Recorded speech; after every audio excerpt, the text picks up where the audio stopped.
All right, everybody. Are we live? Yeah, we are. Welcome into the high noon stream for today, Monday. I am Pugs Moran here on the Radio Misfits podcast platform. Everybody join in, get into the chat room. Come on, let's go. We ain't got time to be waiting for everybody today. We do this every Monday through Friday, noon.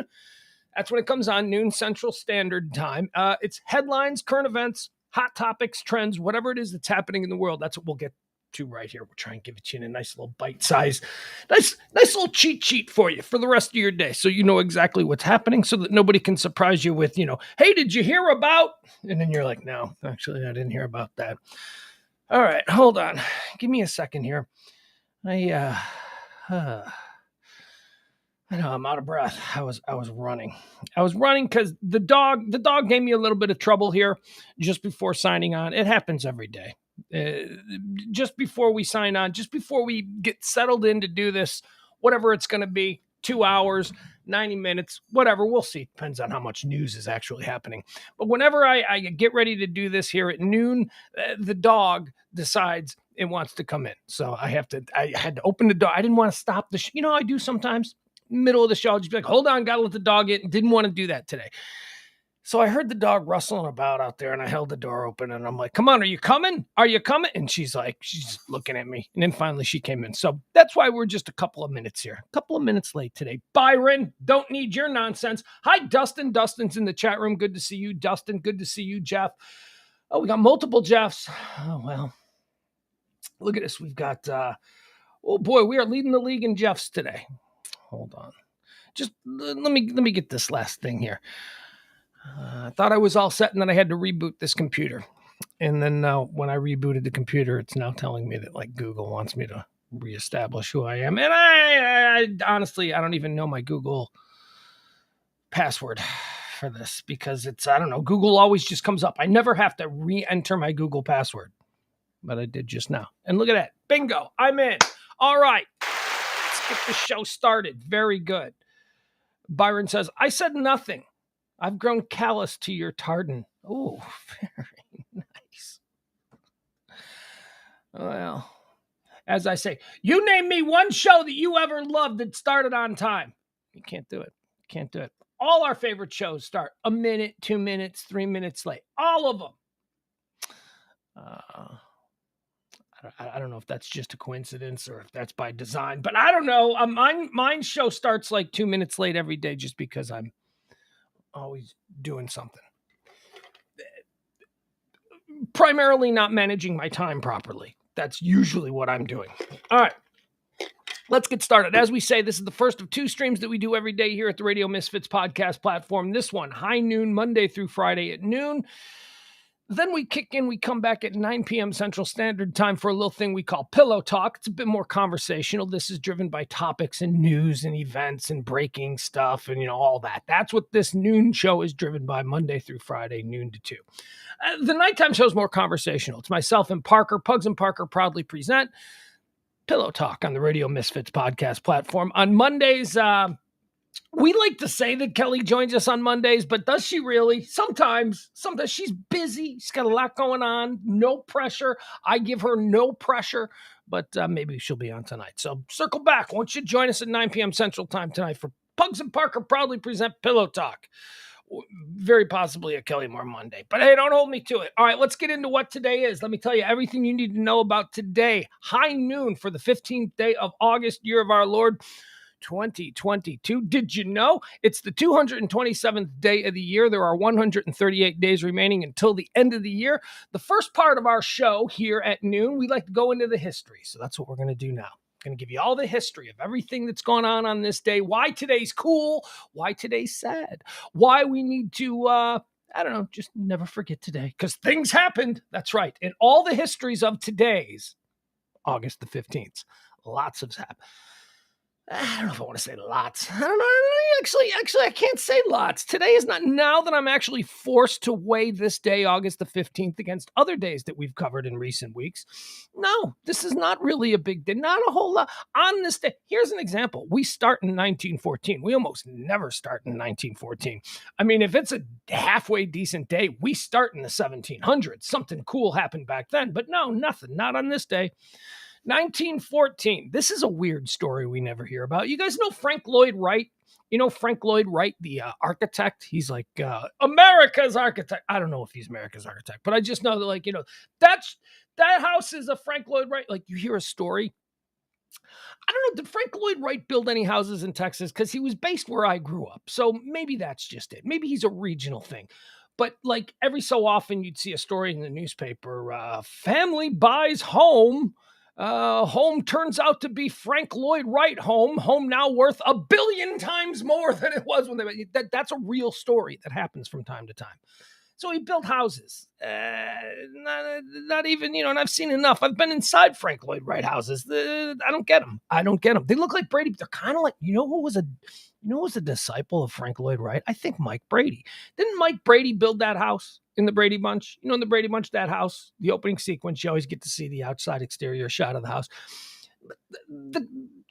The idea was, right, that he designed that house. Mike Brady's the architect. Okay, so then he would be at that, because that was kind of like Frank Lloyd Wright house. Flat stuff. Frank Lloyd Wright made stuff in the 1920s that looked like stuff that was built in the 1960s. That was kind of his vibe.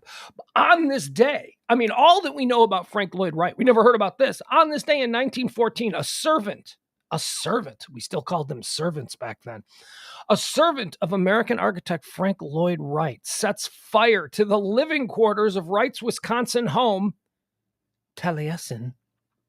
It's got to be a kick-ass house if it's got a name. Taliesin was the house that was set ablaze by the servant. So he set the house on fire and he murdered 7 people there.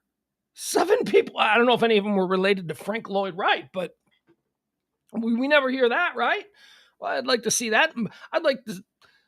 I never did. 1914. Frank Lloyd Wright's servant went nuts, burnt the house down, and killed 7 people in it. While that was happening in Wisconsin,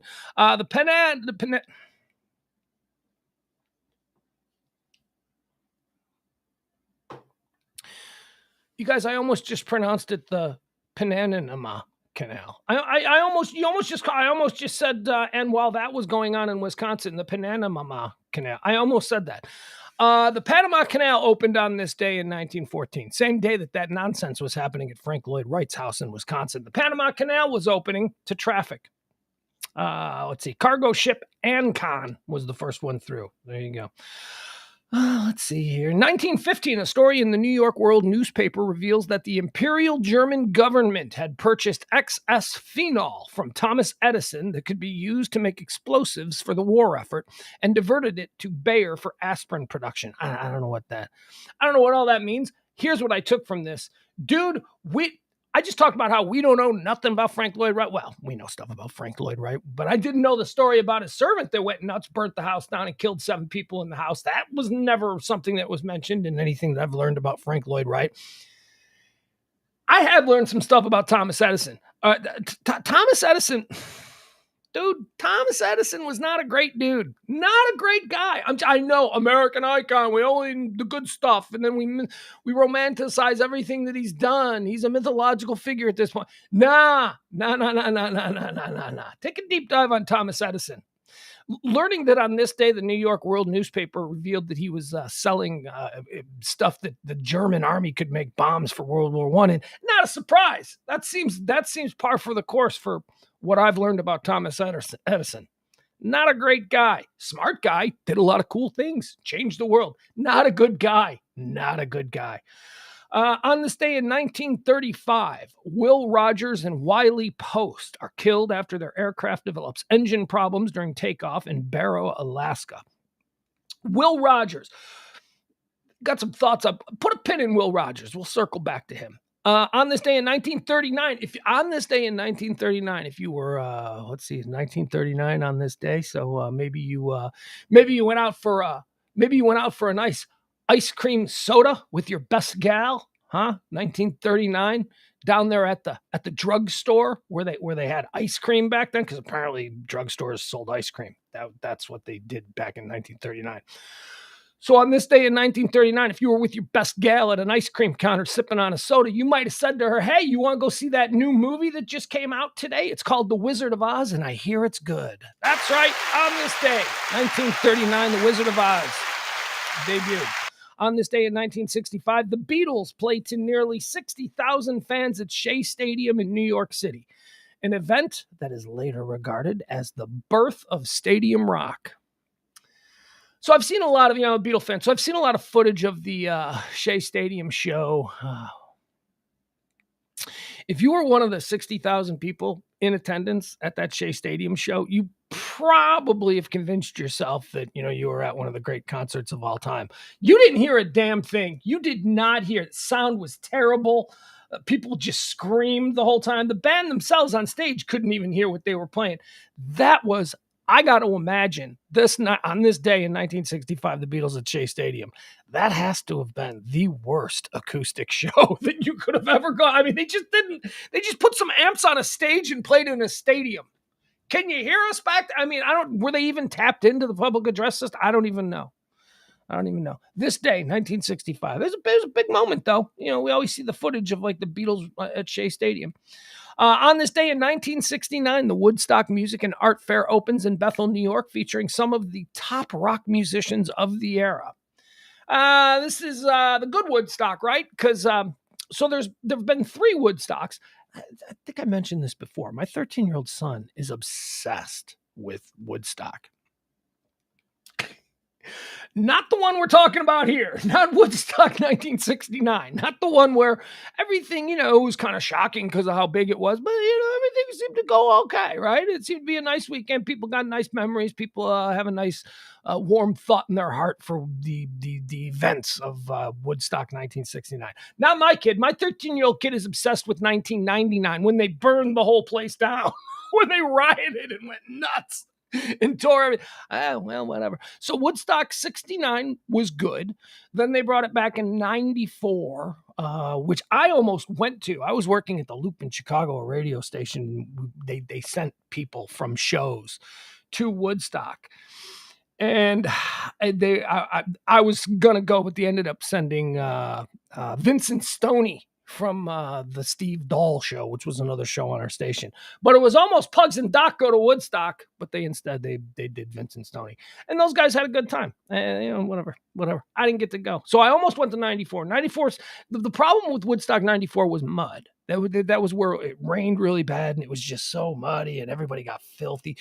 But the concert seemed to be okay, and, people enjoyed themselves, and there was no big problem. Then Woodstock 99. There are any number of documentaries now, whether it be Netflix or HBO Max, that will show you the absolute chaos and mayhem that happened at Woodstock 99. That was when that was at an Air Force base. They locked everybody into an Air Force base. It was like 105 degrees.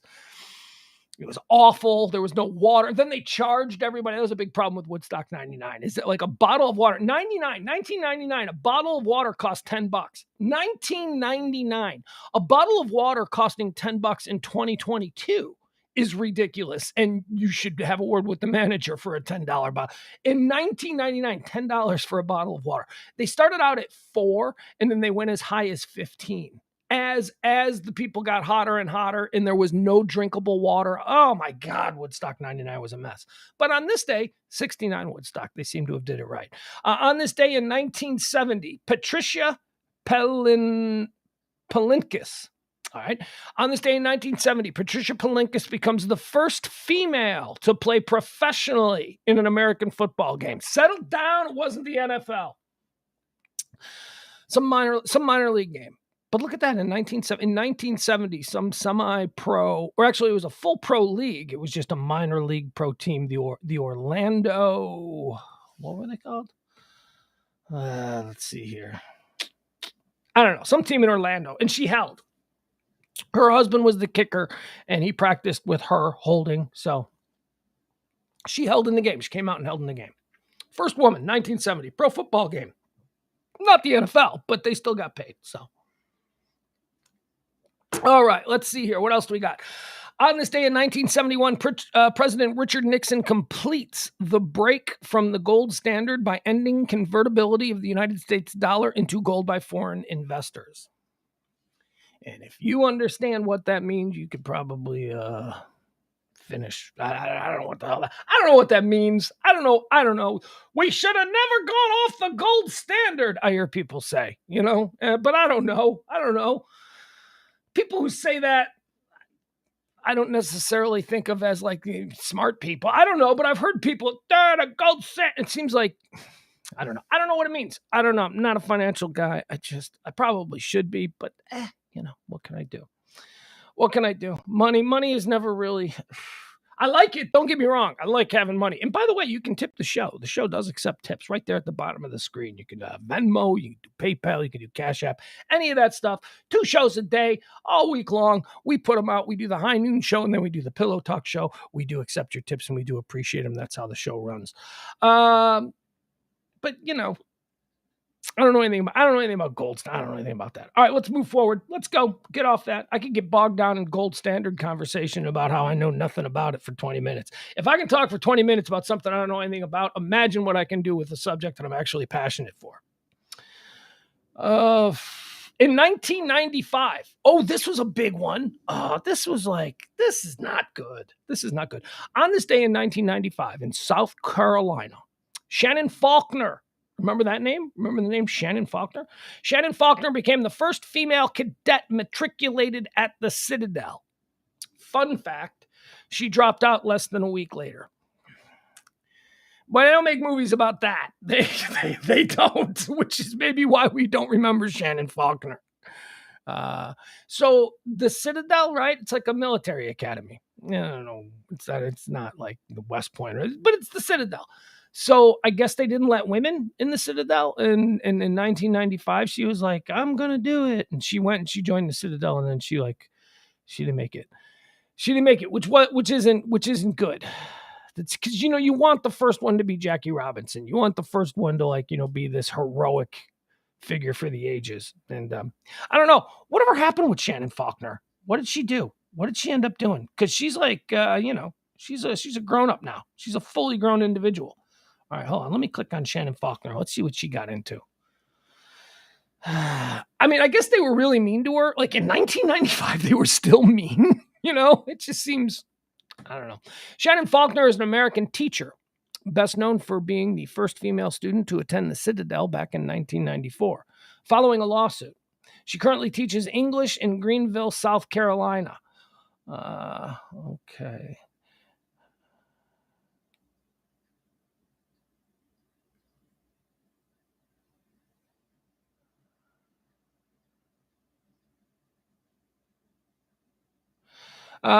In popular culture, Gary Shandling makes reference to Shannon Faulkner in a 1995 episode of the Larry Sanders Show entitled Nothing Personal.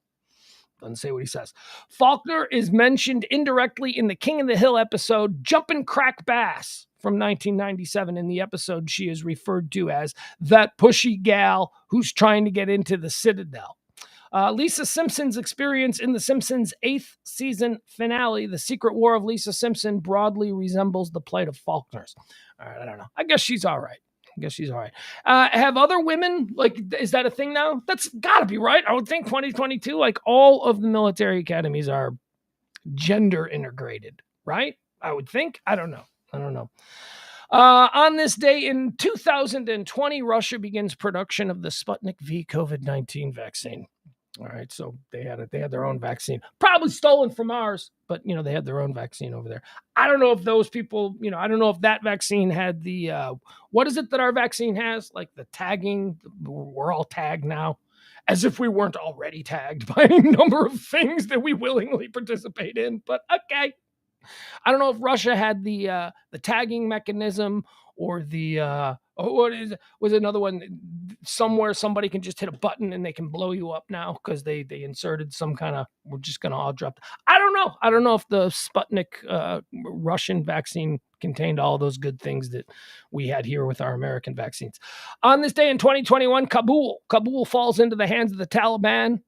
All right, so there you go. That's it. Let's talk about some births. Let's get into some birthdays today. Who is celebrating a birthday? We got a big one, 1769. Born on this day, Napoleon Bonaparte. That's right, the little corporal.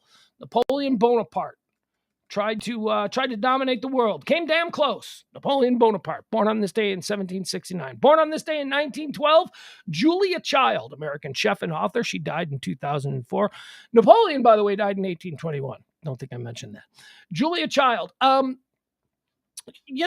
first through the door can be whatever you want. If you're the first to do something, you can be Julia Child. Julia Child could never in a million. If the Food Network in 2022 was holding auditions for their next Food Network host, Julia Child would never even make the cattle call. She would be weeded out. With the thousands of other people who they take one look at and go, you can't be a cooking person on the cooking channel. Julia Child was first, so she sort of, but think about it.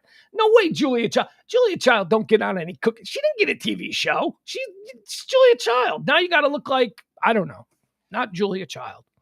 Born on this day in 1938, American lawyer and jurist, Associate Justice of the Supreme Court of the United States, Stephen Breyer. Stephen Breyer, born on this day in 1938. Born on this day in 1957? Yeah, 1957. All right, here's what I want to show you guys, because this is one of my favorite That Guy actors. You know who That Guy actors are? That Guy actors are actor. Or where is he? Where is he? There he is. That Guy actors are actors that you don't know their name, but they're in everything. And you see them and stuff, and you're like, oh, yeah, I know that dude. Here, happy birthday, born on this day, to one of my all-time favorite That Guy actors. And he's got a That Guy actor name, too. He's got a name that you either remember because it's so exotic, or you don't remember at all because it's so exotic. Happy birthday, born on this day in 1957, Zeljko Ivanek. I don't even know that I'm saying the name right because I've never seen him interviewed on a TV show. I've never seen him, in any kind of ladies and gentlemen, it's Zeljko. I've never seen that. I've never heard his name spoken, so I don't even know that I'm saying it right. But it's this guy. Love this guy. He is such a great This Guy actor. Here you go. As soon as you see him, you're going to be like, oh, that guy. Boom, that guy actor, right? We all know who that guy is. That guy's been in everything. That guy, he always plays like someone who's really calm. Like there's a lot going on inside. There's like a storm brewing inside his head, but he's calm on the outside and he's competent. He always plays someone who's very confident, although on occasion morally dubious. Got a little bit of a moral and a sliding scale there with him. There he is. I like this guy. This guy's awesome. He always plays. Ooh, he's looking older. Okay, there he goes. That guy actor. Zeljko Ivanek. I don't even know how to say it. Happy birthday to him. Celebrating a birthday, born on this day in 1968, who just seems like she'd be a whole lot. Just a whole lot. Like, beautiful women come with a lot of okay, so if you're a guy and your whole thing is looks, right? Because, women are just an extension of you and they make you look better because a lot of dudes are like that. That's why, arm candy. So if you're just like into beautiful women, she's a beautiful woman. But good Lord, born on this day in 1968, Deborah Messing seems like a whole lot. Is she beautiful? Yeah. Does she seem like, first of all, she's an actress, and actresses are the worst because when you take them to dinner and they're out of, the fish that they want, they use that as like some emotional trauma moment to cry at the table. They're nuts. Actresses are nuts. And Deborah Messing seems like she's about as nuts as they come. But happy birthday, Deborah Messing. You're pretty. Maybe I'm wrong. You're a pretty lady, but you seem like a whole lot. A whole lot, Deborah Messing.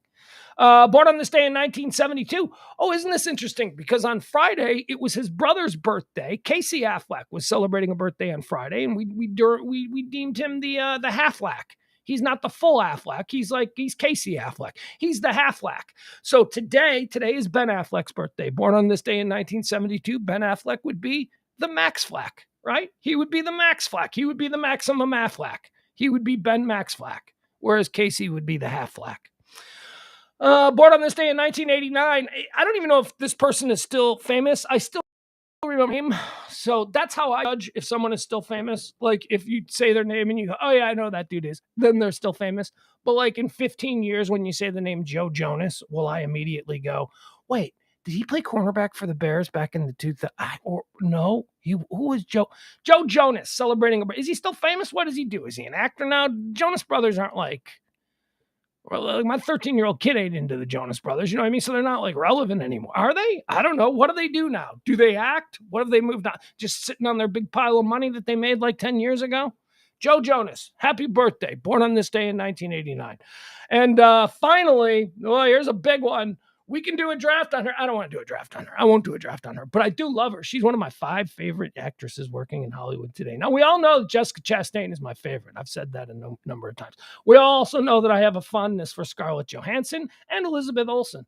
But if we were going to add some to that list of people, favorite current actresses, I would add Jennifer Lawrence. Yes, I would. Happy birthday, Jennifer Lawrence.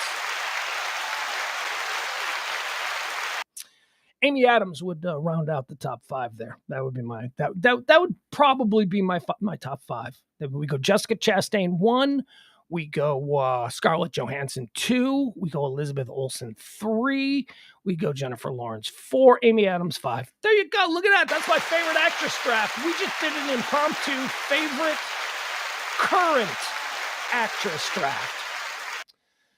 All right, let's move into some deaths. Dead on this day in 2015, Julian Bond, American academic, leader of the civil rights movement, and politician. He was born in 1940, died on this day in 2015. But a guy who died before that, there's a big one who died on this day in 1935. We covered it in the history. Will Rogers, we talked about how he died in a plane crash today. Will Rogers is being remembered today, dead on this day in 1935. Will Rogers, American actor, comedian, and screenwriter, and I gotta be honest with you. I do not know what Will Rogers' deal was. I have no idea. I think Will Rogers said some pretty interesting things. Like, he's a quote machine. Like, just Will Rogers quotes, there's like tons of them. That's kind of what he's famous for. That's what his enduring legacy has been. The quotes, things that Will. But how do you get to be the quote machine? Like, when I think he just came around at a time. I mean, he died in 1935, and he was super famous by 1935.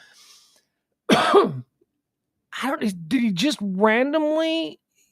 Because he couldn't have been the most interesting person in the world. There's no way they just most interesting person in the world. He was an interesting guy. I don't know where he came. Like, well, why don't you look at my co-host who hasn't been showing up lately? That's narcissistic me, or schizophrenic me. Narcissistic me is another guy. Why don't you just click on the Will Rogers Wikipedia page and you can find out what he did? Yeah, I don't have time for that kind of thing. I'm fine not knowing a damn thing about Will Rogers.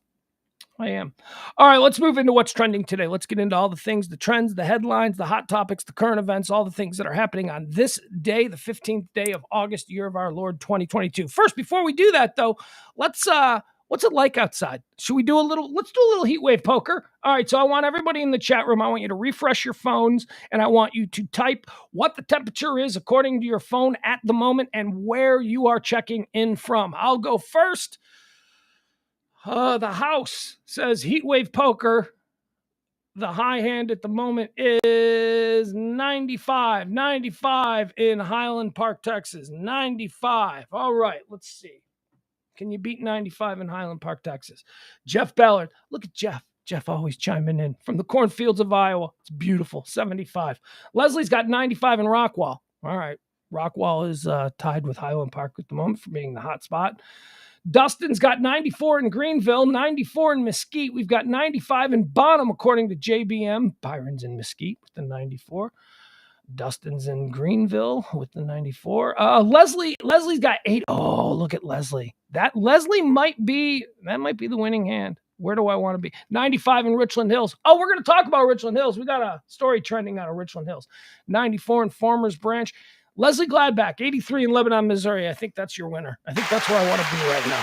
I want to be where it's 83. That's where I want.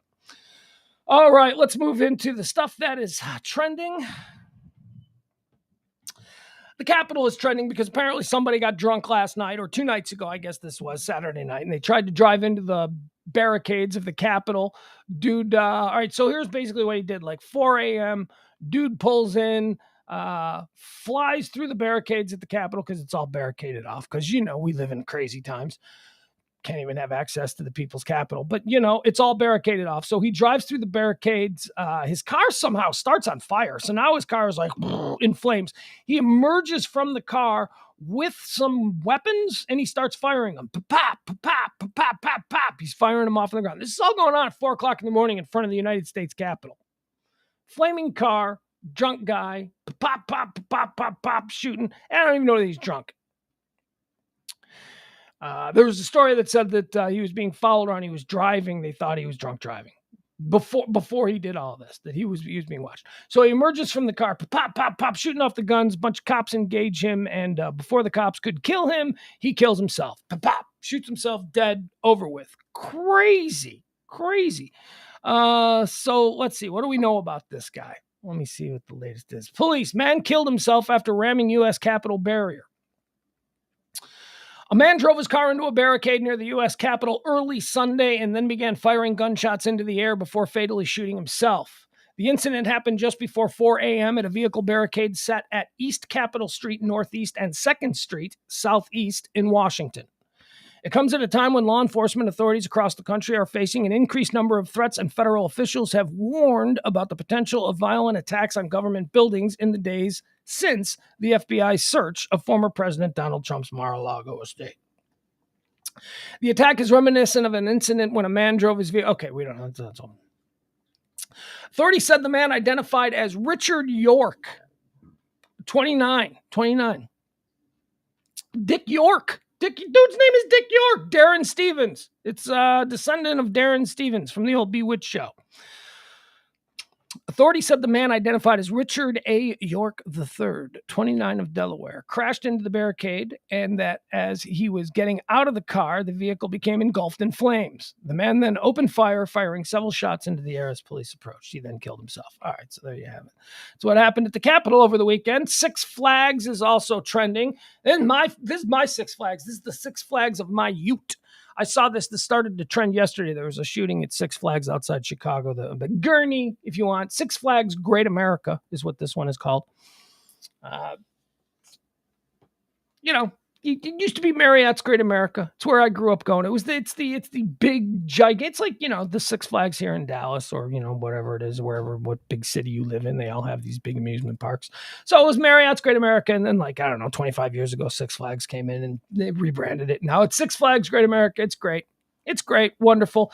I saw this yesterday. There was a shooting, and for a very brief moment in time last night, it was mass shooting at Six Flags. No, it turned out that's not what it is. It was just, first of all, my first thought was Six Flags mass shooting, like in the park? How does that happen? How do you get if there's a shooting at Six Flags, it would have to be in the front, right? So we're not going to have one of these situations where somebody, goes nuts and pulls out a machine gun in old-timey Village Square there, at Six Flags. And that's not a thing. I'm like, that's not a thing. Couldn't get that gun in.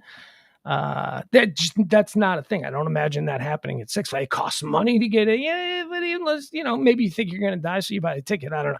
There was a lot of things, a lot of moving parts if you're going to do one of these things at like an amusement park to get inside the amusement park with what you need.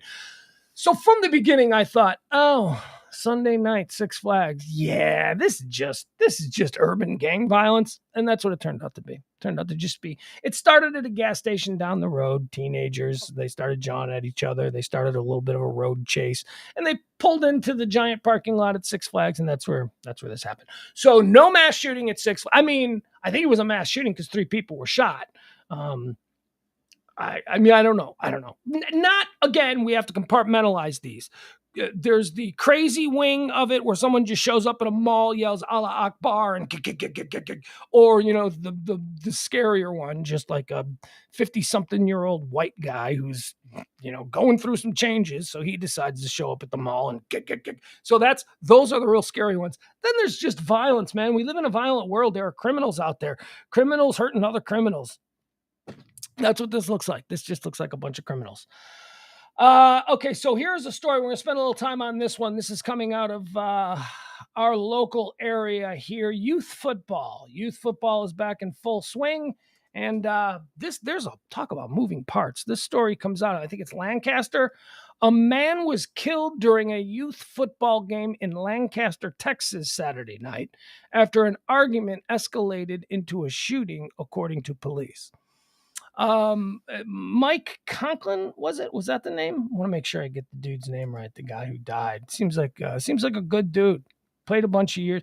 He played a bunch of years in the NFL. You know, never great, but you know, good enough to play. I think it said 8 years. He played 8 years in the NFL. Comes back home to Dallas, has been he's a grandpa, for God's sake. He's looking in his 40s, but he's a grandpa. He's a grandpa. He's got other little kids. He's got a 9-year-old kid that he was coaching. He's out there coaching his kid. And we'll watch the video. There's actually, you know what, let's just watch the story. The story will tell you better than I can. So here it is. I think this is from local last night. Let me pull this up. It also involves the brother of Aqib Talib, former NFL cornerback, Aqib Talib. His brother is the person that the police are seeking in connection with this shooting. So here, let's pull this up. And I think we've actually got the video. It's not full-on video of the shooting, but it's video of the scene when the shooting went down, so you can get an idea. But here, we'll play you. This is going to be just the news story. Before you hear that. Oh, hold on. Bump. See this? It's going so slow. Massive manhunt is underway. All right, here we go. This morning, a massive manhunt is underway for the brother of a former NFL star wanted in connection with a deadly shooting at a youth football game in Texas. We saw one about down on the ground right there. It's tough. Police outside Dallas say an season Pee Wee football game quickly escalated. Videos show multiple referees trying to calm a man on the field. Several other adults are seen in a brawl on a separate area of the field. Seconds later, shots can be heard in the background.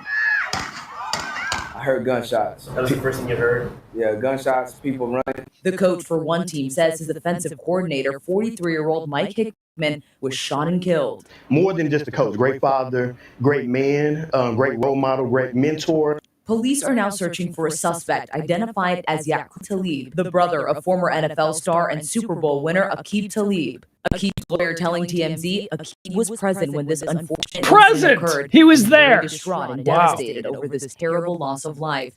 He would like to convey his condolences to the family of the victim and to everyone who witnessed this unfortunate. Playing football were just yards away from the shooting, including 9-year-old son. I held his son, little Mike Jr. And I held him like my son. Can I just point to this is a tragic story, but let me just point something out. See, look at this little mouth guard this kid is wearing. See these new mouth guard? I had to buy my kid, 13-year-old kid, a new mouth guard. It was $30. $30 mouth guard. And it was very, very, very hard to hold him because again, I mean, just let them know be there for him. This is something that these kids will remember for the rest of their life. They'll never forget this moment. Aqib played 11 years. He is not named a person of interest in the shooting. A little rough for Aqib Talib. He was just there watching his brother. So the shooter is a coach of another team. The victim is the offensive coach of the other team. So there are two teams, obviously. That's what a competition is. So Aqib Talib is there, and he sees it go down, and his brother runs. Now, in the immediate aftermath of the shooting, don't you think the brother of Aqib Talib reached out in some way, shape, or form to Aqib Talib, whether they're on the premises? Aqib Talib, I imagine he's sitting in the stands and he's watching this and he sees his brother and the shooting, and then his brother runs off. Doesn't he run off after his brother? So I guess my point is this. While Aqib Talib is making statements to TMZ through his legal representation, maybe Aqib Talib could be down there at the Lancaster Police Department right now trying to, find his brother, who it appears murdered a man in cold blood. I know it sucks. He's your brother and all, but, he murdered a man in cold blood at a kid's game. He murdered a man in front of his own 9-year-old son. So Aqib, forgive me for not being impressed with your legal representation statement to TMZ on the matter. Get your ass out there and find your brother. Easy for me to say, right? I don't have any brothers and sisters, and I'm the guy who says that no matter what my kid does, I protect them. But that's my kid, not my brother. Richland Hills. Richland Hills here in Texas is trending. This story, is this from the weekend or is this from today? Investigation continuing into officer-involved shooting of man armed with rifle in Richland Hills. Now, I don't know if you saw this video. It was going around. I got to be honest. I'm not familiar. Where is Richland Hill? I know North Richland Hills because of all my days going to Bell Bottoms out there. But I guess Richland Hills is over there too. I guess. Richland Hills, Texas. Richland Hills police are continuing their investigation into the officer-involved shooting Friday afternoon that resulted in the death of a man who police said was armed with a rifle. The name of the suspect who was fatally shot has still not been released by police or the medical examiner's office. On top of that, police remain tight-lipped about what led to this shooting, as many questions remain unanswered. This started just after 3 p.m. Friday, and surveillance footage from neighbors shows a man running and screaming, "Call the police! He got a gun!" Additional home surveillance footage appears to show a man with a rifle chasing after them. Okay, let's. So we got access to a little bit of footage here. Let's watch that, shall we? Man running with a gun in Richland Hills. I don't know.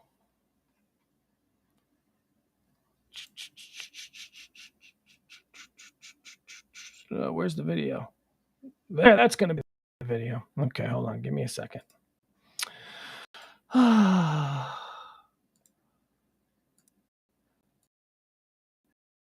See, when we have a whole apparatus supporting this show, someday we'll have a producer who can get this stuff up and queued Police up. in Tarrant County killed a man after a shootout.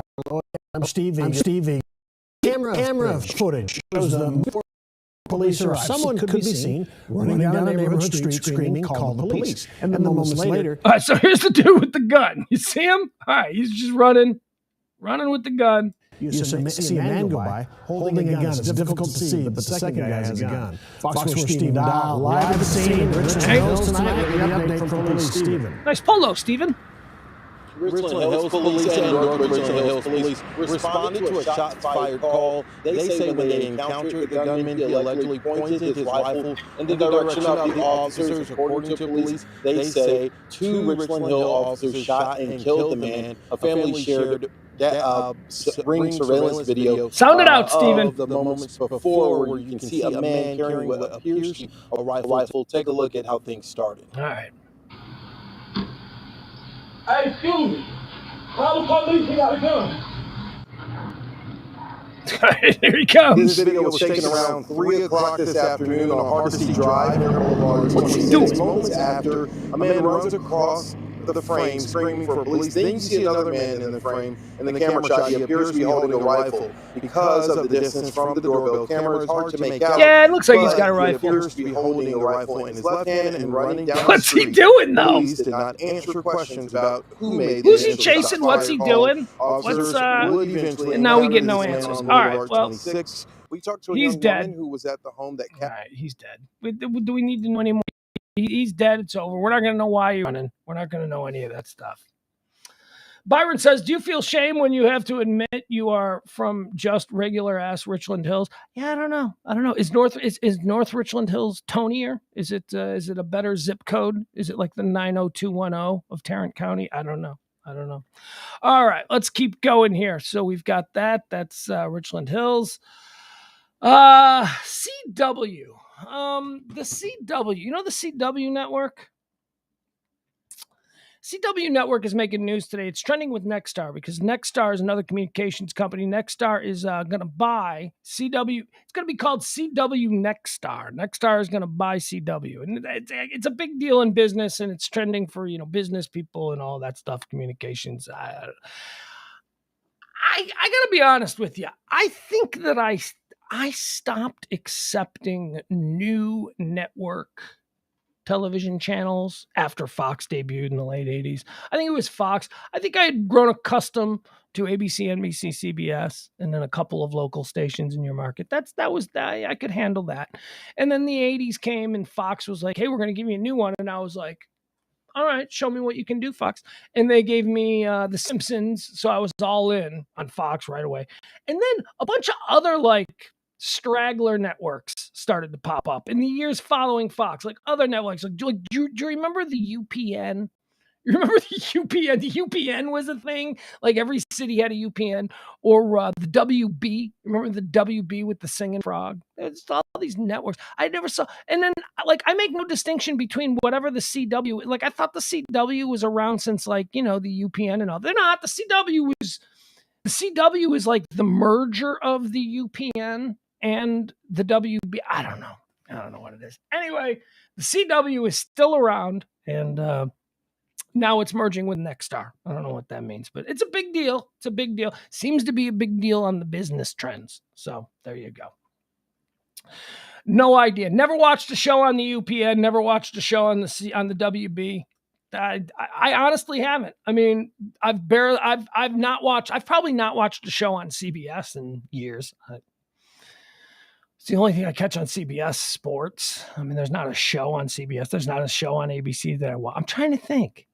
NBC has some good sitcoms that I check out from time to time. But yeah, I don't know. I don't know if I even watch any network TV. So good luck to you, Nexstar, in your acquisition of the CW. I'm sure you're going to have great success.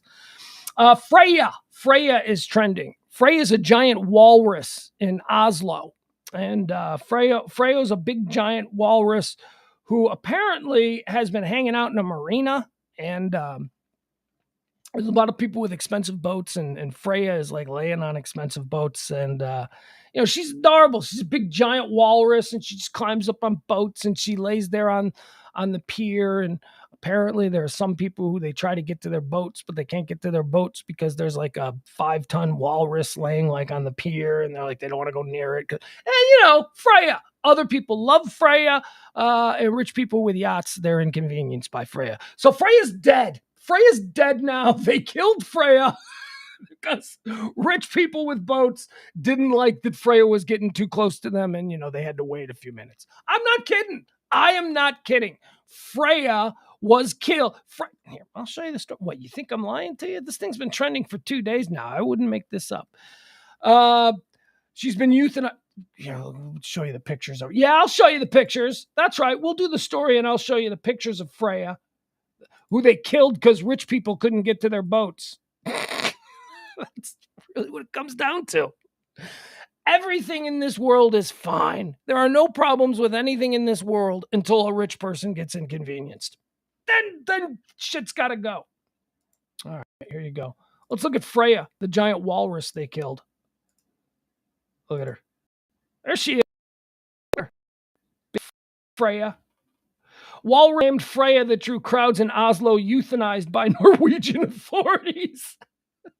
They don't give a shit. They just killed her. Oh, Freya. Look at her. She didn't deserve that.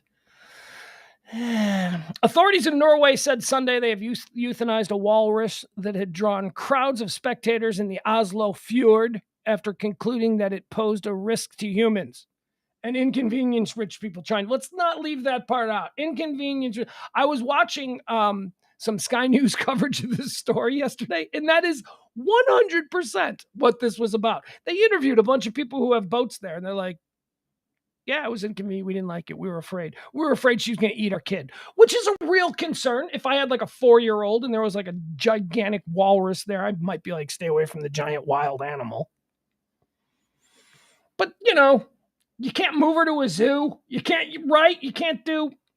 The 1,320-pound female walrus, known affectionately as Freya, became a popular attraction in Norway in recent weeks, despite warnings from officials that people should refrain from getting too close and posing for pictures with the massive marine animal. Freya liked to clamber on small boats, causing damage to them. See, she would climb up on a boat. Big, giant. Walruses are protected, and as recently as last month, officials said they hoped Freya would leave on her own. And that euthanasia would be a last resort. Well, it wasn't. But Norway's Directorate of Fisheries said Freya was put down early Sunday based on an overall assessment of the continued threat to human safety. You mean the continued ongoing inconvenience of wealthy people who have fancy boats in an expensive part of Oslo. That's what you meant to say, but I got it. I know. Through on-site observations the past week, it was made clear that the public has disregarded the current recommendations to keep clear distance to the walrus. Therefore, the directorate has concluded the possibility for potential harm to people was high and that the animal welfare was not being maintained. See? It's you people. You people did it. You people who brought your kids down to see Freya. You people who took pictures of Freya. You people who probably left balloons and all kinds of things there for Freya. You killed her. Not the rich people who couldn't get to their dinghy to go out to their yacht that was anchored like a quarter mile offshore. We have sympathies for the fact that the decision can cause reactions with the public, but I am firm that this was the right call. We have great regard for animal welfare, but human life and safety and convenience, let's add convenience, must take precedence.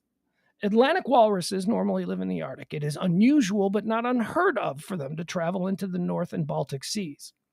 Well, there you have it. There's Freya. Freya's dead. They just killed her because she was inconvenient. Freya. Freya the Inconvenient Walrus. Let's write a kid's song. Freya the Inconvenient Walrus. Teach kids about how the world really works. When a rich banker can't get through his yacht, so he has to complain to the port guard or whatever. That damn walrus again. All right, we're going to put her down. I mean, I don't really care about walruses other than the fact that it seems kind of extreme, right? I mean, doesn't that seem extreme? Let's see. We got a pizza recall here. We got a pizza recall. Is this a national brand? I didn't realize this was a national brand, but it's trending nationally. Home Run In Pizzas. Home Run In Pizzas. If you've got Home Run In Pizzas in your refrigerator, chuck them or send them. I don't know what you do with them. Home Run In is a pizza place over by the original. The real Home Run In is a pizza place by White Sox Stadium, by Comiskey Park in Chicago. South Side, you grow up going to Home Run In Pizza. It's good. You go to a baseball game, you get some Home Run In Pizza. It's a tradition. And then Home Run In Pizza, like in the 90s, decided we're going national because we're so popular. And then they started turning up in front. And I had a frozen Home Run In Pizza, and it was awful. It was not at all like a real Home Run In Pizza. Frozen pizza recall. Check your freezer for Home Run In's meat pizza. The company known for its Chicago-style pies is recalling one of its sausage pizzas. And that's also a bit of a misnomer. Known for Chicago-style pies. No, Home Run In Pizza doesn't make deep dish.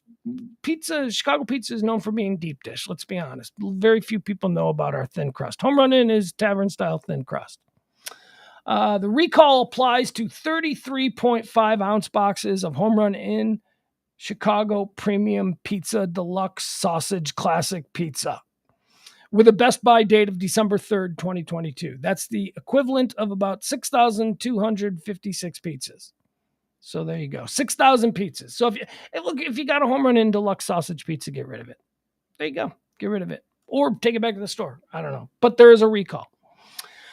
14 FBI is trending on Twitter today. 14 FBI. That is during a Sunday appearance on Fox News, Rep. Jim Jordan alleged that 14 FBI agents have come to him as whistleblowers to report the political nature now of the Justice Department.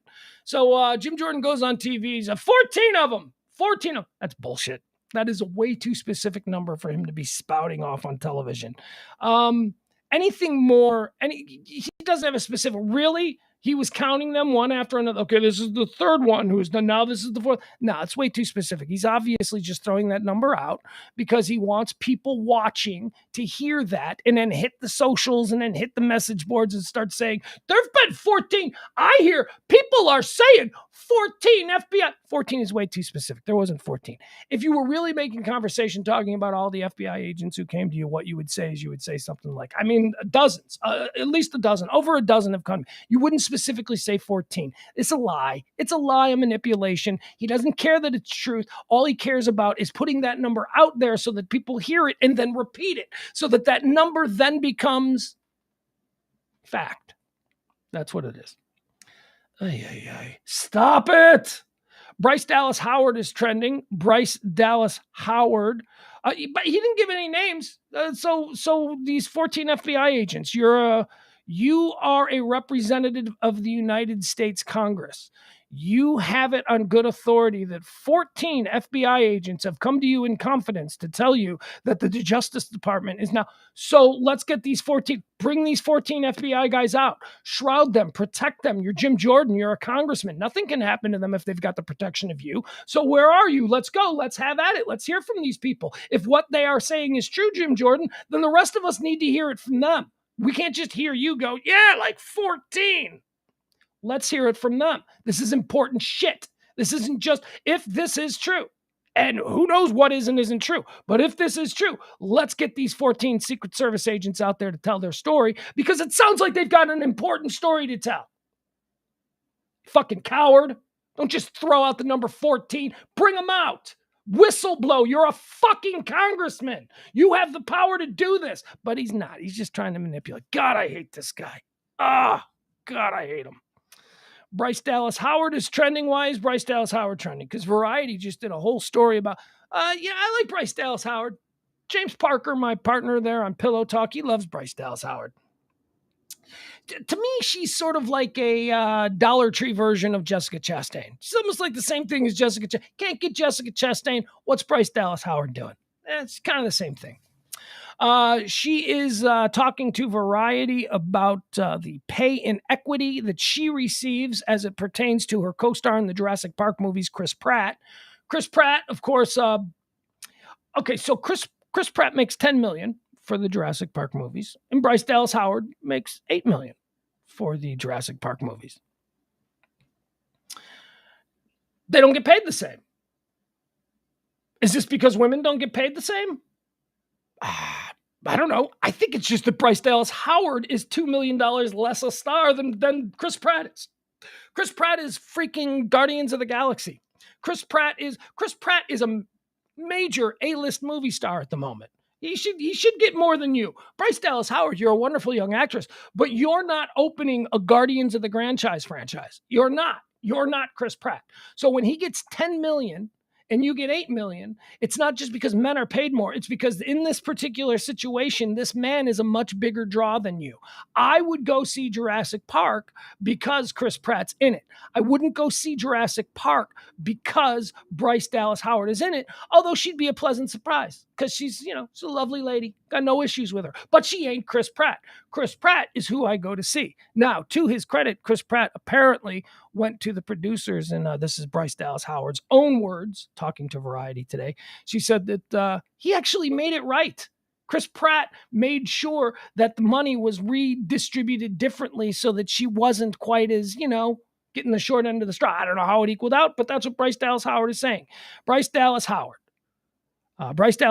was paid less than Chris Pratt, but Chris Pratt worked to make it right. Isn't that good? All right, there you go. So Chris Pratt found out. He said, hey, is this true? And they fixed it. But, her complaint is against the producers who initially wanted to give her $2 million less, who, I got to be honest, kind of with the producers on this. If I got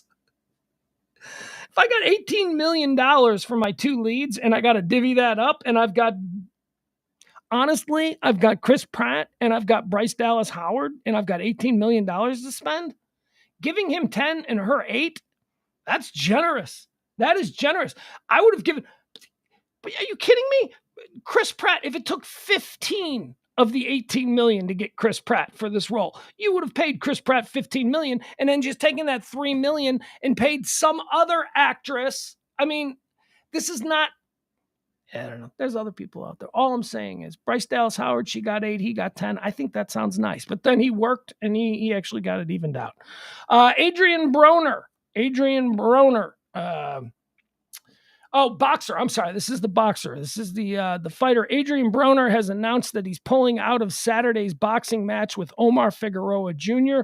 over mental health issues, saying that he won't put his life on the line by fighting at less than 100%. This is a thing now. Is this evolution? Is this progress? Maybe. It's a little bit.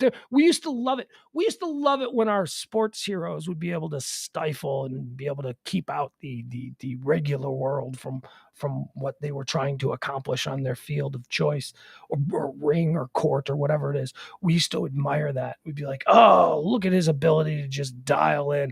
And then, that guy would retire from the sport and beat up his wives, and then you get multiple DUIs, so they weren't really processing their mental state as well as maybe we had expected when we were watching them. Oh, he's got grit. Look at him knuckling down. So now we're in an era where athletes are going, hey, you know what? I'm not right in the head. Instead of going out there and jacking me up for the next 30 years of my life, I'm going to pay attention to myself and I'm going to try and fix myself.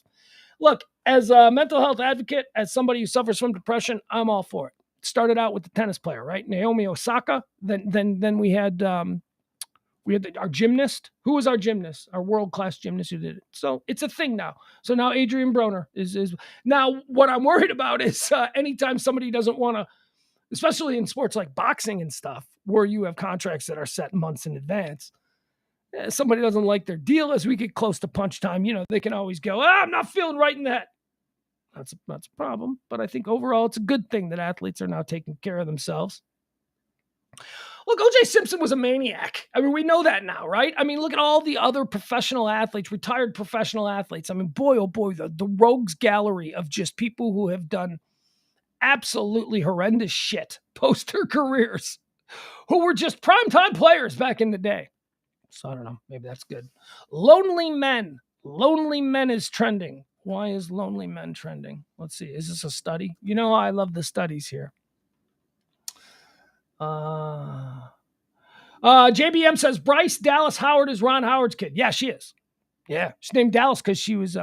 Maybe if you had listened to the Pillow Talk show, you would know what a fan of Bryce Dallas Howard James Parker is, and how we have gone into the entire history of Bryce Dallas Howard. About how she's named Dallas because she was born in Dallas.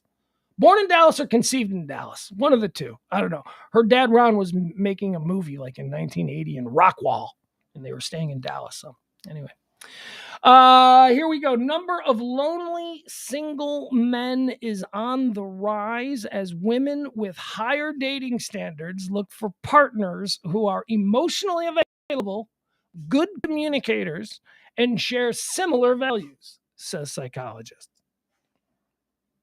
Really? Those are the most important things that women are looking for now? Really? I don't know if they're the most important. Men said to be lonelier than ever as they struggle to meet standards of women. American psychologist Greg Matos said that men need to address a skills deficit. You think? Mostly, and I'm talking for all us men, mostly we're a-holes. Total a-holes. Yeah, I'd say we really need to address some personality deficits. Absolutely. Women suck too, but not in the day out, day in, pound for pound way that men do. Men suck. And I'm one of them. I know. I spend a lot of time with us. Because apparently women have standards that are way too high. So I don't get to spend a lot of time with women. I spend a lot of time with men, and I don't blame you, women. Men suck. Men are lonelier than ever as they struggle to meet the higher dating standards of modern women, according to a psychologist. American psychologist Greg Matos wrote in a recent Psychology Today article that the current state of young and middle-aged men's love lives show that they need to address a skills deficit. He said, I hear recurring dating themes from women between the ages of 25 and 45. They prefer men who are emotionally available, good communicators, and share similar values. Emotionally available. What does that even mean? That is some bullshit. Emotionally available? What does that mean? It means every time women are far more emotionally available. Well, women are far more emotionally keyed in than men are. Men are taught to stifle their emotions. We just talking about the old-timey sports athletes. Men are taught to stifle those emotions, whereas women, I guess, are freer to express them.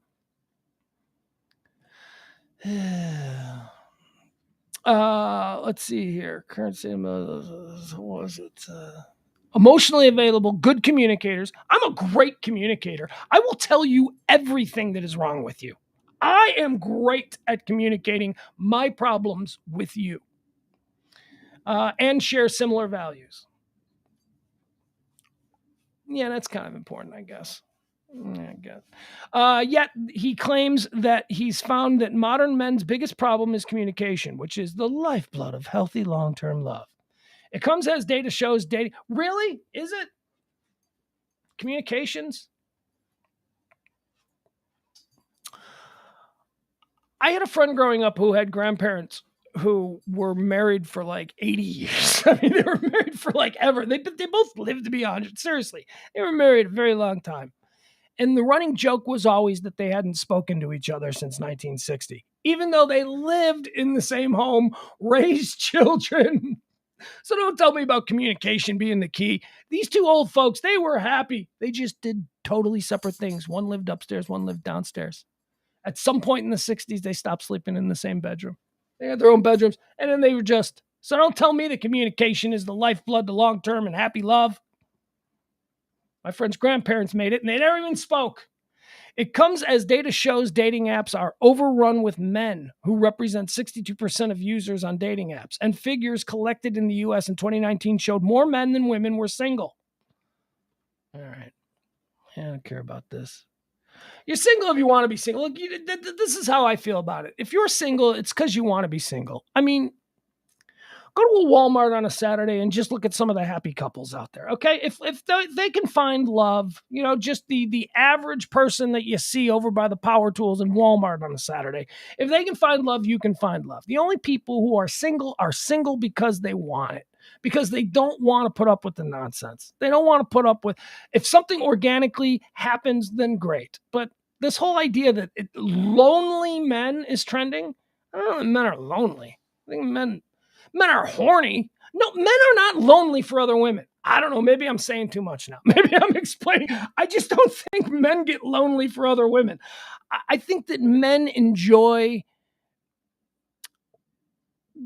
Well, I mean, look, I don't think it has to do with a man or a woman. I think that if there's a special person that you connect with, you want to be around them. I've had that occur with a couple of women that I've dated. But for most of the time, I don't know. Are we lonely, or are we don't want to do it? I don't know. Anyway, that's why lonely men is trending, because some psychologist is saying that we men don't communicate better. Yeah. Just judging from the last 5 minutes of me hemming and hawing, yeah, I guess maybe we don't communicate. Let's see. The AP Top 25 has been released. That's right, folks. It is college football season. Woo! The AP preseason Top 25 has come out. Are you ready? Here we go. Let's see. Any surprises first before I give you the top 5?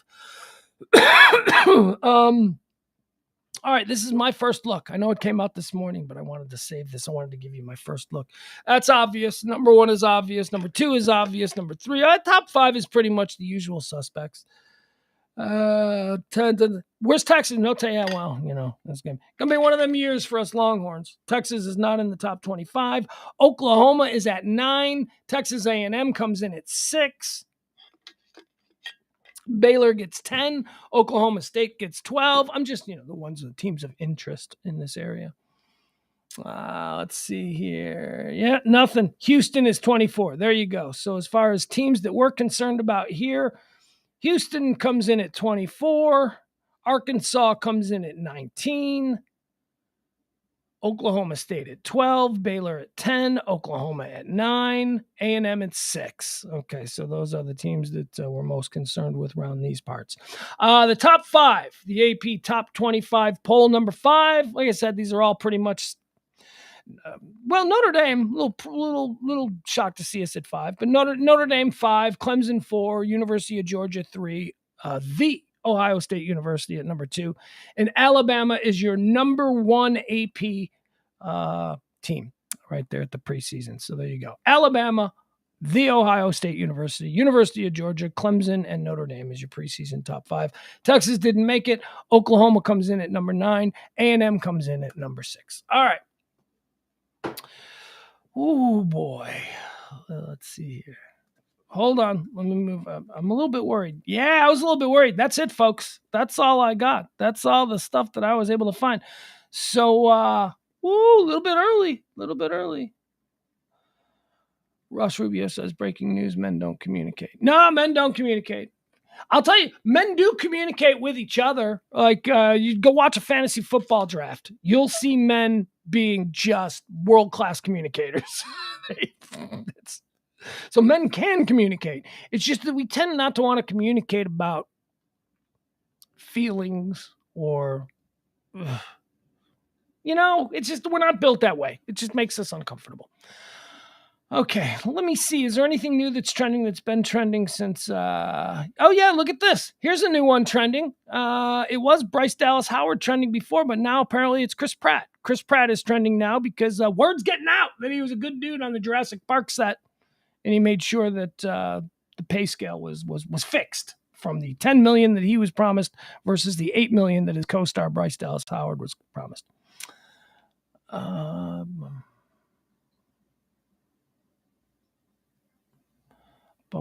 Let's see here. Sal's gone. What is Sal's gone? Why is Sal's gone trending now on Twitter?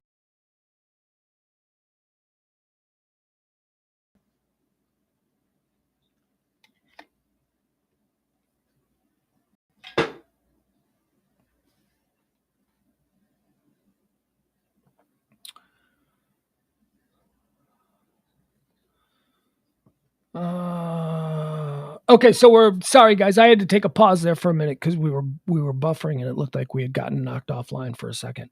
So that's what this is. Better Call Saul final episode. Yeah, I've got about 7 episodes of Better Call Saul this season that I got to rip through. You know what I've been watching? You know what I got into this weekend? And oh my God, I don't know how.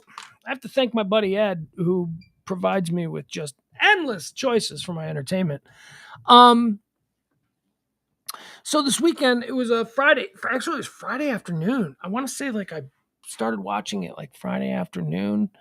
And then I just banged through an entire season this weekend. I did nothing. I've done nothing this summer. I can't go outside. I melt. I'm going to melt in this. So I pretty much just stay inside here and try and survive the summer. But I started watching, do you guys watch For All Mankind? Do you guys know what For All Mankind is? Oh, God. Oh, my God, you guys.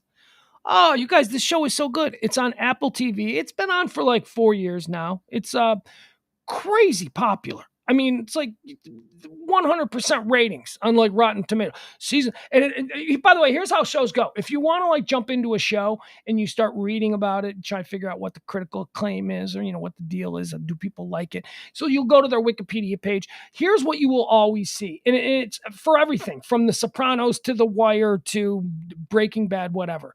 Whenever you see season one, the very first season of a show that will ultimately be one of the great shows that was ever aired, season one always is 78% approval. Season one got an 82% approval. People thought there were problems with it, but there were some moments that were good. And then season one ends and everybody starts buzzing about it and season two starts. And then suddenly you look at season two and it's 100% approval for season two. Season three, 100% approval for season three. Season four, 100% approval. It's nobody ever wants to go out on a line after the first season. You look at this with The Wire. The first season of The Wire is by far the best season of The Wire, and yet it is the lowest rated according to critics because it was the first season. It hadn't become The Wire yet. It hadn't become in vogue to be able to be, The Wire is so great. Let's give it 100% rating. So For All Mankind, it's on Apple TV. In the first season's got an 80% rating, but then all the ones after that's 100%, 100%, 100%, 100%. It is so good. It is so good. For All Mankind and it's an alternative history. It asks the question, what would have happened if the Russians, the Soviets, had made it to the moon first? So it's about the space race. It's a TV show about the space race. It's so good. But it starts in June of 1969. In June of 1969, the Soviets put men on the moon. Of course, real history says that we, the United States, we did it in July of 1969. But this entire series is about what would have happened with the space race if the Americans had lost to the Soviets at the moon. And it's fascinating because I'll tell you what happened, the direct opposite of what happened in the real world. In the real world, we lost interest. In this world, this timeline where the Russians went to the moon first, we Americans just doubled down on space. And by 1990, we're going to Mars. It's fantastic. Anyway, I'm loving that. So that's why Saul's Gone is trending. Soon as I rip through the third season of For All Mankind, as soon as I rip through the third season, I'm going to jump in and I'm going to finish off my Better Call Saul. Although I feel like I might need to go back to Better Call Saul from the very beginning. I feel like maybe I should just do that for the next couple of months. Just re-binge all of the Better Call Sauls. Because it's been so long, I barely remember like the first couple of seasons. Oh, all right. Can I also say something that's going to anger a bunch of you people? Because, and let me say first, I love Better Call Saul. I think it's a great show. I really enjoy Better Call Saul. I look forward to the episodes. I'm saving them so that I can enjoy them all in one binge. Better Call Saul is at the same time one of my favorite shows and one of the most overrated shows in television history. Better Call Saul is not as good as everybody says it is. It's good. Oh, Bob Odenkirk is a genius. I love Bob Odenkirk. Better Call Saul is a really good show. Better Call Saul isn't as good as Breaking Bad. I'm sorry. Better Call Saul is better than Breaking Bad. No, it's not. Breaking Bad is better than Better Call Saul. It just is. There's a whole bunch. The Sopranos is better than Better Call Saul. Better Call Saul is not a top 10 series of all time for me, which is not a crime because there's probably 50 series that I would drop everything to watch. There's probably 50 that are the great. So Better Call Saul not being in the top 10 doesn't mean that it sucks. It just means that, yeah, there are 10 other series in the history of television that I think are better than Better Call Saul, Breaking Bad included. All right, let's see what else is trending here. We have exhausted the planned part of the show. Okay, there's a meme. There's a meme making its way around that suggests that Pete Davidson is now dating Martha Stewart. It's a joke. It's not real. Taliban is trending. We talked about that. Breaking within the last half hour here. This is big news for us. The Texas Rangers have fired manager Chris Woodward. News on the move and the particulars, including Texas' historically bad records in one-run games, follows at the story at ESPN. All right, Chris Woodward is gone. That's unfortunate. I kind of liked Chris Woodward. I did. Years ago. Well, I mean, back there was promise there. There was, maybe we got something here for the rebuild. But he's gone. Texas Rangers have fired manager Chris Woodward. I don't know. Can we get Wash back? Let's get Wash back. Come on. Hey, if my Chicago White Sox could bring back Tony La Russa after a whole bunch of years, there is no reason that the Texas Rangers can't bring back Ron Washington. Unless, of course, he's dead. I don't think he's dead. I think Wash is still alive. I think he's still a bench coach somewhere. Isn't he? Well, I don't know. Look, all I can tell you is that I've been familiar with the Texas Rangers since the early 1970s when I first became a baseball fan, and I can tell you that the only Texas Rangers team I've ever seen play in a World Series were managed by Wash. Bring back Wash. Monday Vibes, Rudy Giuliani is trending. Okay, breaking. Rudy Giuliani has been informed that he is considered a, quote, target of the Georgia criminal investigation probing the effort to overturn results. Oh, God. All right. Miles Brennan is trending. Breaking. LSU quarterback Miles Brennan is walking away from football, a source has told Christian Garrick. Brennan was informed that he will not be the starting quarterback this fall. Oh, that seems like big news. Chris Pratt is trending because we were talking about Bryce Dallas Howard. According to Variety, Bryce Dallas Howard, I made so much less money than Chris Pratt on Jurassic World, but he fought for me for pay equality. There you go.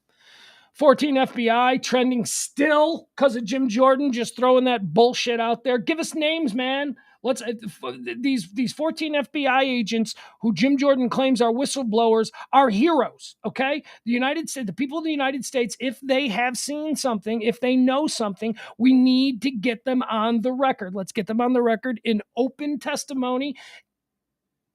Can't just have Jim Jordan going, 14 FBI agents have said no. That's not nothing, which is why it's trending. That's something big. That's like saying that 14 members of Congress are pedophiles with children chained in their dungeons. Okay, who are they?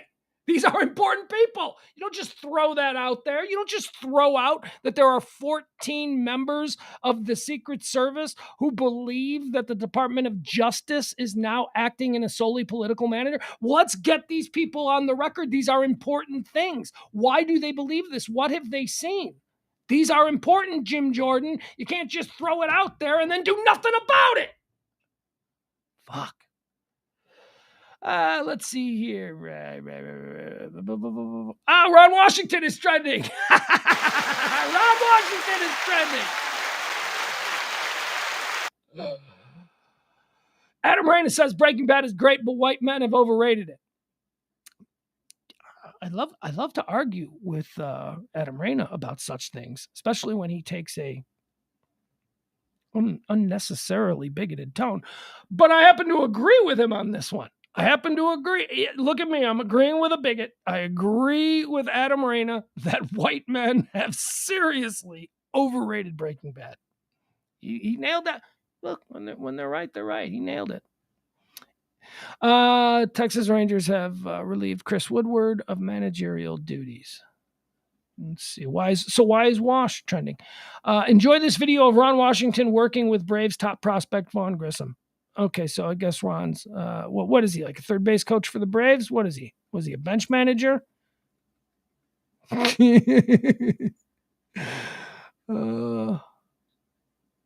ready for a Ron Washington redo. Rangers fire manager Chris Woodward in midst of 4 straight losing season. Man, bring Wash back. They played for him. No, it was a very talented team. This is a talented team. There are talented players on this Ranger team. We're in the midst of a rebuild, okay? It's going to be bad this year. It's going to be bad next year. But after that, we should start to see some of these players. And, fingers crossed, we've got some older players, Simeon and Seager and all these other guys. They're not old, but maybe by the time the young players start to flourish, they will be. I don't know. I'm not worried about it. All I know is that this Rangers team is in the middle of a rebuild. So it doesn't really matter if they fire the manager, because it doesn't really, they're probably going to fire him anyway. No manager survives a rebuild. There's always a manager who is brought in to teach the kids how to lose and how to win. That's the job of the first manager in a rebuild. Then, right before the team is about to take off, then they fire that guy and they bring in somebody who's proven. It's the old argument of, well, he got us from point A to point B. We need somebody to get us from point B to point C. And trust me when I tell you, I'm very familiar with this process because I watched my White Sox do it and then completely shit the bed by hiring Tony La Russa as their manager. And I'm not saying that's the same thing. I wanted Ron Washington. I did. Back when the White Sox had gotten rid of Rick Renteria, who I would love to have back now. Back when my rebuilding White Sox got rid of Rick Renteria, they felt they were loaded for bear. They were ready to take the league by storm. All of their players seemed to have been panning out, and they go out and they hire Tony La Russa. I wanted Ron Washington. I was like, give me Ron Washington. Please give me Ron Washington. So I hope Ron Washington comes back. He's still kicking around in baseball. Today I saw Ron Washington and George Seifert house shopping in Highland Park.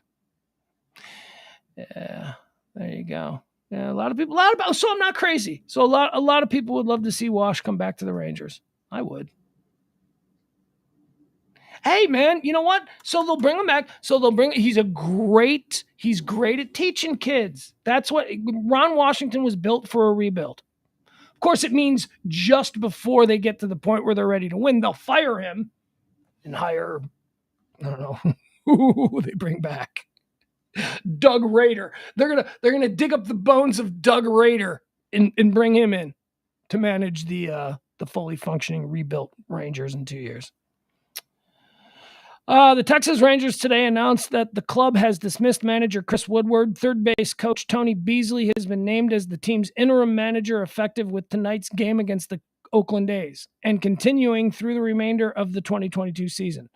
Chris Young and I had the very difficult task of informing Chris Woodward of our decision today, said Rangers president of baseball operations John Daniels. In his tenure as Rangers manager, Chris worked tirelessly under what was at times some difficult circumstances. He has been dedicated and passionate in his efforts to improve the on-field performance of the Texas Rangers, and it is greatly appreciated. He has represented the organization with class and dignity. We have had extensive discussions over the last several weeks. And while the team's current performance is certainly a big part of this decision, we are also looking at the future. As the Rangers continue to develop a winning culture and put the pieces together to compete for the postseason year in and year out, we felt a change in leadership was necessary at this time. On behalf of the entire Texas Ranger organization, we thank Chris and wish him and his family the very best. Woodward has a record of 211 and 287 since being appointed the 19th full-time manager in Ranger history on November 3rd, 2018. Beasley is in his 8th season as Rangers major league coach since being hired on November 18th, 2014, and is the longest tenured member of the staff. 55-year-old Beasley previously served as a major league coach for Washington in 2006 and Pittsburgh in 2008 through 2010, and compiled a .590 and .472 record as a minor league manager in 8 seasons with the Pirates, 2001 through 2005, and the Nationals, 2011-2014.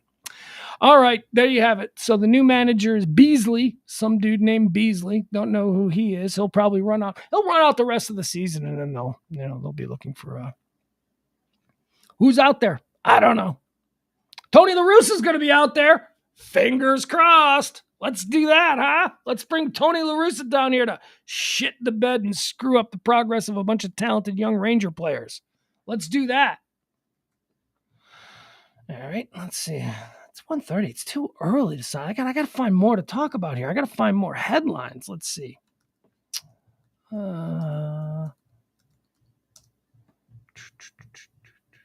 Byron says, I'm so white that I don't discuss TV with the blacks. Tell me their opinions, Adam. Byron and Adam getting into something. I don't know. I just made me laugh. The blacks. I get it. He's just being silly. Let's see here. Okay, let's see what's happening. Let's see what is trending. Seriously, Six Flags is still trending. There's no reason for that to trend. That was just gangbangers shooting at each other in a parking lot.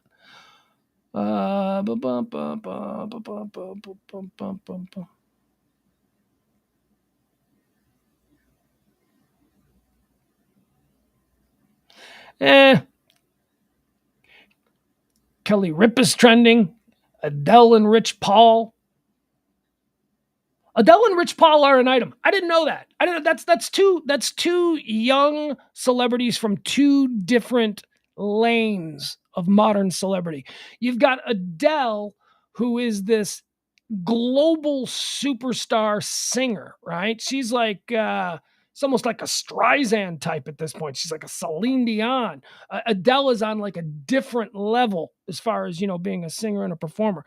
And she's like all in love with this Rich Paul guy. Rich Paul, who is as best as I can tell, he's an NBA agent. He's like a super agent in the NBA. Isn't he LeBron's guy? Yeah, is he LeBron's agent? I don't know. But they're in love and they're building a life together. Rich Paul and Adele. So good for them.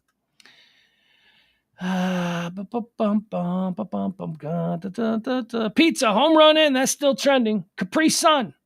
Capri Sun is being recalled too. Recalled Capri Sun may contain cleaning solution. You know what I used to like to do with Capri Suns? We used to take Capri Suns and we used to stick them in the freezer so that they'd turn into like frozen Capri Suns so that they were just like popsicles in a bag. Trust me. Frozen Capri Sun, you cut the top off and just eat it like a big push-up.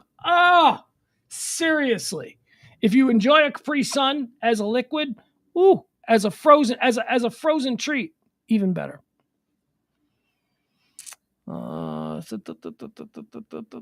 Yeah, there's nothing else here. I'm desperately trying to find something that we could discuss, and I don't have it. All right, that's gonna do it, folks. It looks like we are out of. Adam. Rich Paul and LeBron James. They go all the way back. So Rich Paul, he's kind of like LeBron's E. Like if you watched, not my E, I've got an E the artist. Now I'm talking about Entourage, the TV show Entourage. You know, E became like Vinny Chase's manager, but then he like became manager of other people. That's kind of like the Rich Paul thing. It's like LeBron's friend. LeBron kicked the door open due to his God-given talents, and Rich Paul had the skills to apparently navigate his way through and kick a little ass on his own. So good for him. I don't know if Kelly's going to be on tonight. She might. I'm going to call her. She probably will. I imagine she will. You can tip the show. Help us out. Venmo, Cash App, PayPal, whatever you can do. Drop a little something in our tip jar. Certainly would be appreciated. That's how we keep these shows coming. We do 5 of these every Monday through Friday at noon. High noon. That's what we call this. Topics, current events, anything that's trending, anything that people are talking about, we try and touch on it. Then we come back at 9 p.m. 9 p.m. Central Standard Time for Pillow Talk, myself and James Parker. That's Monday through Thursday. And tonight, I believe it's a Kelly Moore Monday, but don't hold me to it. Byron says that I am more like E's Turtle. How dare you? I'll take it. I like Turtle. Turtle ended up with like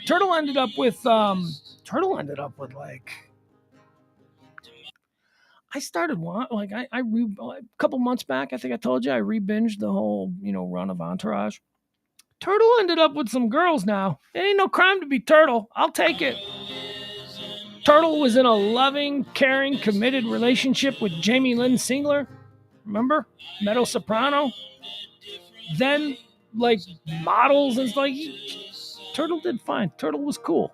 Turtle took advantage of the situation and he made it work. Turtle became like a multi-millionaire. I don't know if you guys remember this about Entourage. So yeah, Byron. So yeah, I'll be Turtle.